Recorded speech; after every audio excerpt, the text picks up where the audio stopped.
পড়ে আর কয়েকদিন বাড়ি থেকে বেরোয় না।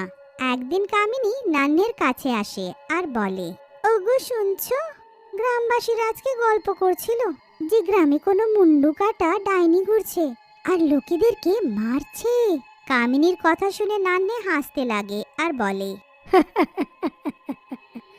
যখন আমি বললাম তোমরা কেউ বিশ্বাস করলে না, এবার নিজের চোখে বিশ্বাস হলো তো?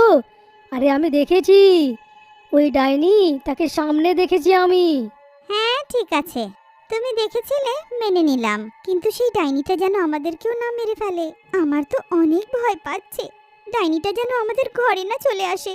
সেই রাতে যখন কামনি আর নান্নে ঘরে ঘুমোতে থাকে, তখনই ঘরের দরজায় কেউ জোরে ঠক দেয়।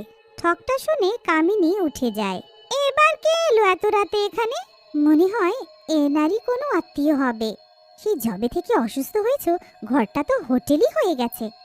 কামিনী রেগে বিড়বিড় করতে করতে দরজাটা খুলে দেয়। তার সামনে সেই মুন্ডুকারটা ডাইনিটা নিজের মুন্ডু ধরে দাঁড়িয়ে থাকে আর বলে, আমার মাথা যুক্ত করে দে, এই মাথাটা কেউ কেটে দিয়েছে।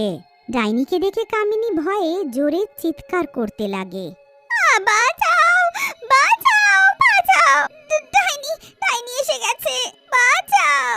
কিন্তু ডাইনি কামিনীকে নিজের কাঁধে তুলে নেয় আর ওখান থেকে যেতে লাগে। কামিনীর চিৎকার শুনে নান্নের ঘুম ভেঙে যায় আর ও ছুটে বাইরে চলে আসে। ও ডাইনিকে জোরে ধাক্কা দেয়, কিন্তু ডাইনি নাড়েও না। সে নান্নের দিকে ঘুরে তাকায় আর বলে, তোর বউ আমার কাটা মাথাটাকে যুক্ত করবে, আর যদি না করতে পারে তো আমি তাকে মেরে ফেলবো। তারপর ডাইনি ঘুরে ফিরে যেতে লাগে, কিন্তু নান্নে ওখানে রাখা একটা ডান্ডা দিয়ে ডাইনির পায়ে জোরে আঘাত করে। ডাইনি ওখানেই পড়ে যায়, তার হাত থেকে কামিনী ছাড়া পেয়ে যায়। তোর এত সাহস যে তুই আমাকে মারবি? আমি তোকে মেরে ফেলবো, আজকে তোর মৃত্যু নিশ্চিত। এতটা বলে ডাইনি নান্নের গলা ধরে নেয় আর গলা টিপতে লাগে। পেলি মজা, আমার উপরে হামলা করবি, এবার তোকে কেউ বাঁচাতে পারবে না।